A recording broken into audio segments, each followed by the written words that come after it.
Well, obviously a very tough one to swallow. Give a lot of credit to our fans. The homecoming crowd out there today was absolutely awesome. You know that we haven't been able to secure a win for these guys and the fans, but to show up the way they did today on a beautiful day, and really thought we did enough to win this game. I know our preparation, guys were into it, locked in. I really thought offense, defense, special teams felt good about the plan coming in. Obviously could execute some things, have a lot of guys stepping up into new roles or new opportunities, and I thought on offense, you know, to get Caden more involved in the game. Luke continues to do good things in the creative department with his legs. He did a lot of really different things. Got a couple guys involved offensively in the throw game. Defensively, we had a few guys get back to healthy, but we're just paper thin a couple times at certain positions, and just the flow of the game was very frustrating. And one thing we have now is obviously a bye week to kind of gather our thoughts, and we got a 4-game schedule that's got all Big Ten teams in front of us, and we obviously got to take it one game at a time. But at least those 4 games on the back end, you'd hope to be able to get ourselves in a position to be a little bit of a light at the end of the year that's positive.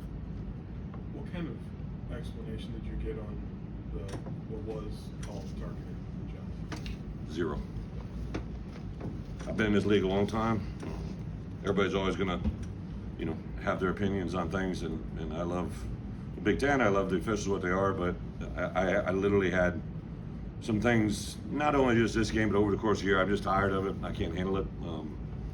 I don't understand it. Very frustrating. There's just a small synopsis at the end. I need those timeouts, right? And I had to call a timeout because they clapped, which made our guys jump, right? And I had to point it out to them because they could do it on the next play, and if they're going to allow it. So now they're down to timeout. Obviously, then at the end of the half, they're at the end of the game, they have a big play, get it down to the 5-yard line. We see them sub, so we sub, and they don't ever. They said they made a mistake and didn't T-bar, right, which makes us burn a timeout, which was all the difference in the world in an end of game scenario. And then the play on Johnny, obviously we'll appeal it. I saw it on the field. One of the things we wanted to do with this quarterback, sometimes when you have open hits on the quarterback, it's very tempting to lead with your head. And we've been trying to teach those guys to go for the ball. He was really loose on the ball. We obviously got one out in the first half. There was a play at the end of the game last week against Iowa where they got the ball out. So I think Johnny actually led with his hands, and it just turned the game. Like it's maddening. It's absolutely the most frustrating thing to have one of your best players make a great play and to have it go 30 yards the other way is just insanity. What do you do then, Bret, with the Big Ten? Yeah, I don't know. I haven't had to do this before, so you can appeal those, right? So routinely on any given week, I try to minimize it. I'll turn in, last week I turned in 4 plays, and all 4 came back. Yeah, we'll get better, right? I don't know how many I'll turn in this one, but like those kids deserve an answer. I get it. I'm the head coach, but those guys deserve an answer, right? Fans deserve an answer, and we didn't do enough to win the game, hands down. That's what it is. But to have things that are just routinely taken from you, it's sickening.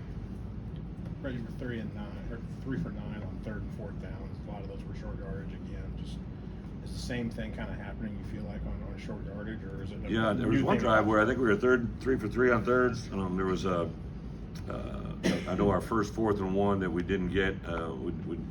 We probably could have executed the play of the call a little bit different, but until I see it on film, I can't really comment. But there were some positive ones out there, but obviously you want to convert them all. But what happened on that defensive possession end of half?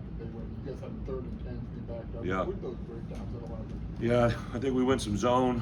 They had a couple guys sit down in the zone, and made 2 big plays that got them that opportunity down there. I think the 3rd and 10 play, obviously, when they converted that, they gave them some good mojo, and then obviously to put themselves in a position to get in the end zone. I know flat to the left, but we just got to come back in and make better calls. We've been really concentrating on the end of half. I think for us, we need to probably stay a little bit more man.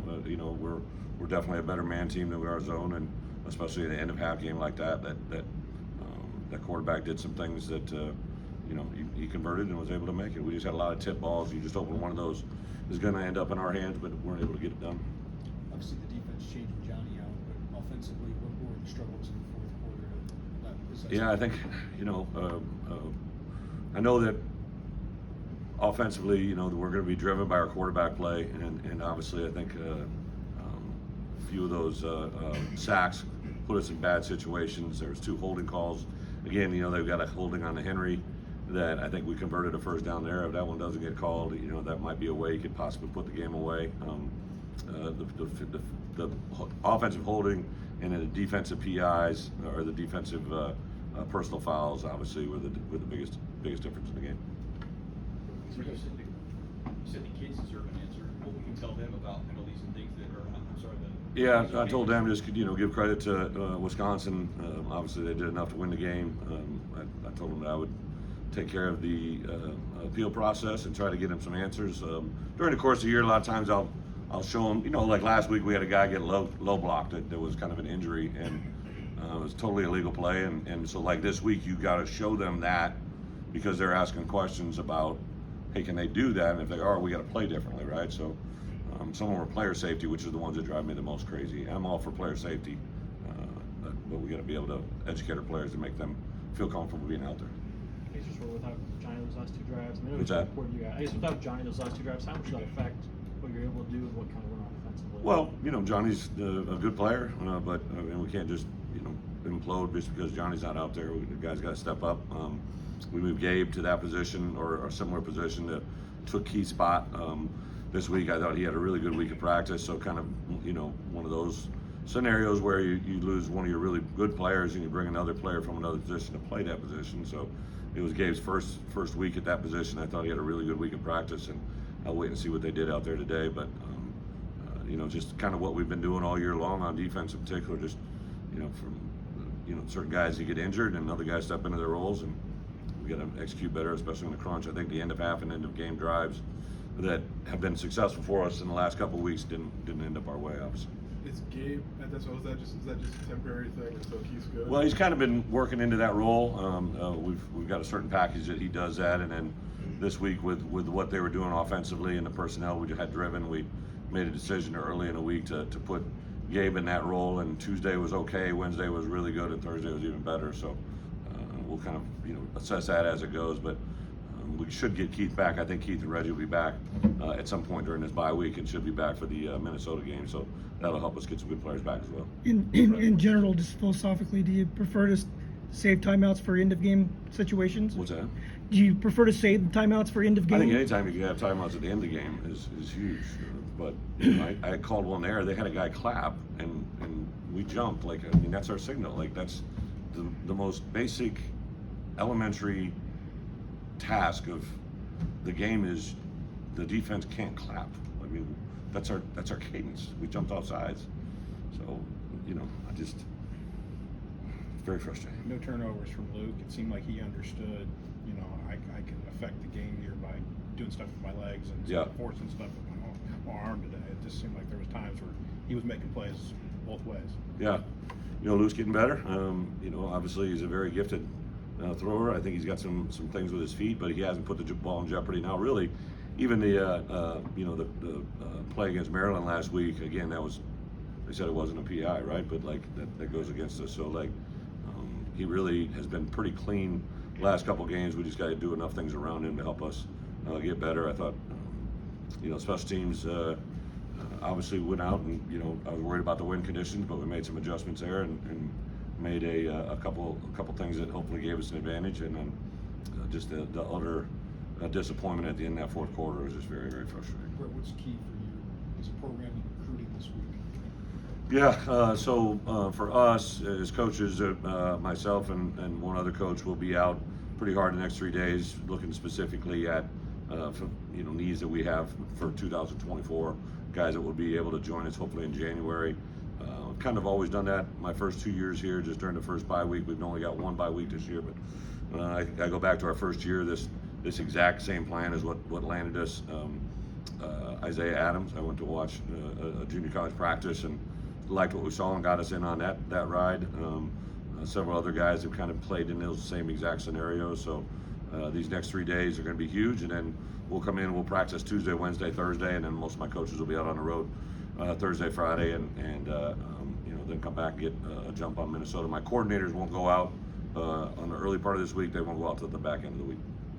One more after. It's been able to string back-to-back wins for a while. Is momentum a real thing, like for you? And if so, how do you capture it? Yeah. I think momentum is huge, but I think the belief on game day is even bigger, right? And I believe our guys 100% thought they were going to win this football game.